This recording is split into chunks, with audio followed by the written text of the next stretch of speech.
lock the application. So here's our Global Grants Committee: Werner Stark, Sandy Lowe, Dick Dangler, and myself. Oh, and this is old because Reggie O'Brien is also on there. Our responsibilities are to promote global grants. So we keep telling you how great they are, what a nice match you get. You get a very nice match altogether. Each dollar you put in, it becomes $2.50 in the end. We review the request for DDF. I work with many of the people who are developing applications to suggest ways to strengthen their applications. You can email me anytime, and I'm glad to help you with it. At the bottom, triage. Oh gosh, over 5 years, we've had a couple of applications that just clearly were not going to make it through the foundation, and so we did not approve DDF for them. And we tried to get the applicants to change them, to improve them so they would be accepted by the foundation. Whew, okay, that's it. Do I do my stop sharing thing up here, I guess? Or maybe ask for questions? Yeah, you can leave it up for a second, and if there's any questions forward to whatever page you may need to reference, but you can certainly stop there too if you'd like. Any questions? David, this is David Wood. I've got one little comment to add to what you were talking about. For people that don't know, the Rotary Foundation and Rotary International has approved a 7th area of focus starting next July. It's supporting the environment. And there's information that's come out through the RI website on that already, but that will be available next July. And I would just like to amplify a couple of the points that you made, David, on some of the things that they're looking for on any global grant, the ones that they are paying particular attention to. You mentioned the community assessment. That has become a number one issue. Sustainability is the second one, and training and education is the third one. And those 3 areas have to be really examined closely and explained very well in the application. And that's information that I have gotten from different training events that I have been to. So that's all I have. Thank you. David, one further comment. This is Greg Kalka. There is no longer an InterQuest club in the district. Warner Stark's actually a member of the North Colorado Springs Club. Right. Yeah. Okay. I think that's well. I'll make sure it's changed on on the slides I put on the website. Thank you. No other questions. Boy, wow. Maybe It's a lot of information. That's why I don't try to really give you all the details, just give you the roadmap, because it really is deep water here. Yes. Maybe only a statement. When you're looking for international clubs, maybe a member of your club has a relationship with a Rotarian in another district.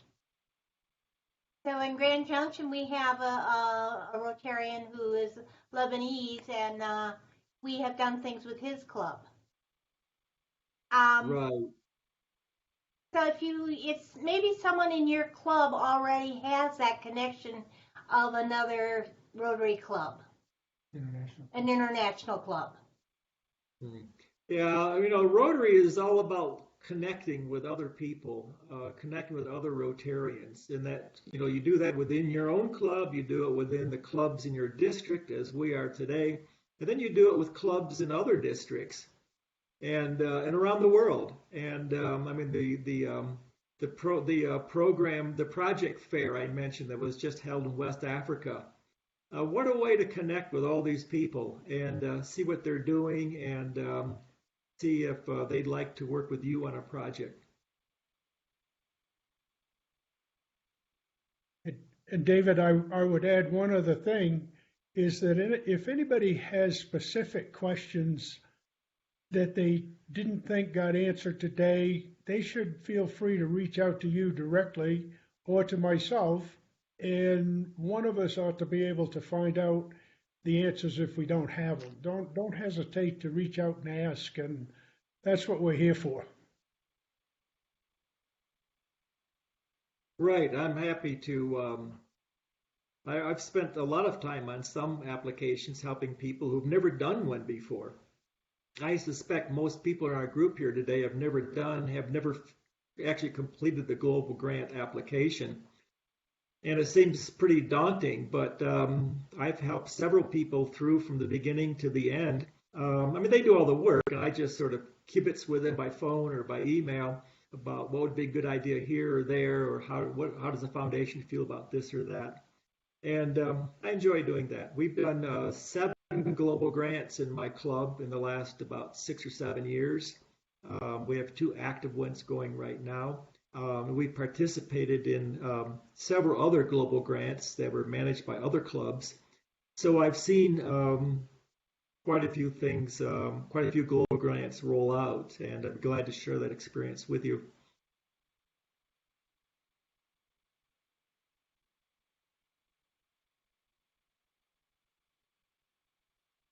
Well, David, I don't know if we've got anything else we need to cover here, but I'm happy to keep the web conference going. Once again, we'll have a recording put on YouTube here probably by the end of the day, and I'm sure we can get these updated slides out to everybody. Is there anything else anybody specifically wants to cover?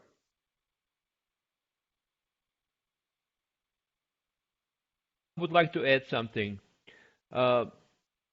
David mentioned project fairs.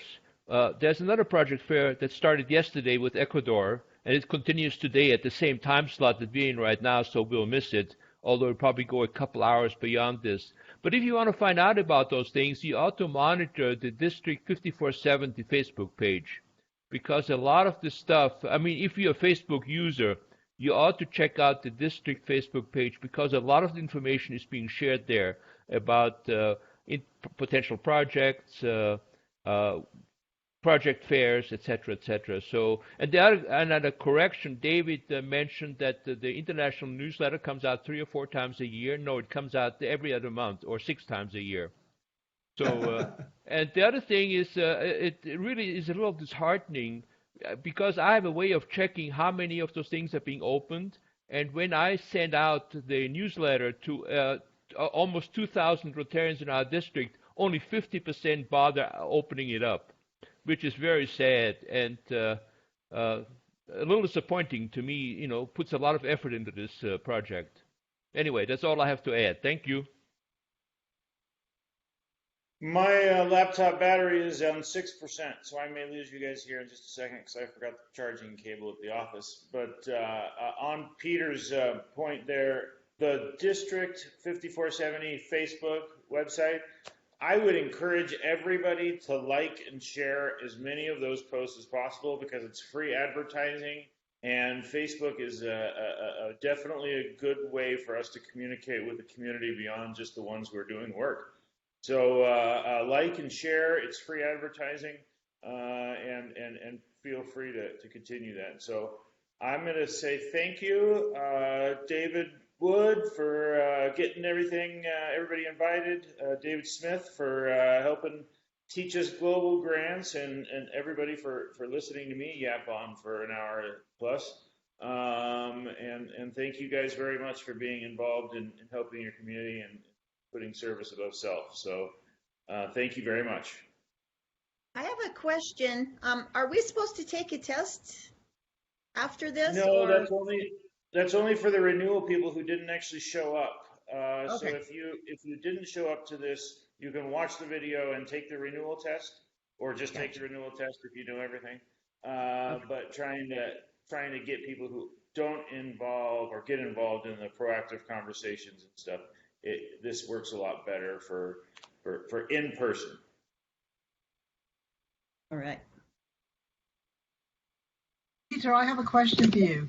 Do you have a link on the district for people to look at previous issues of your international newsletter. It would be lovely if there was an archive there. Peter, was that for you to have an archive of? There of is your an previous archive. newsletter? Every single newsletter for the last 3 years is available on the archive, and it's in the folder called International Service Committee. Great, thank you. I'll share that with people. Last chance. I'm at 3%. All right, feel free to hold on and send any emails that you want. Thank you guys all for coming. Thank you, leadership in the district, and thank you guys all for your service in Rotary and the community. So thank you guys. Thank you.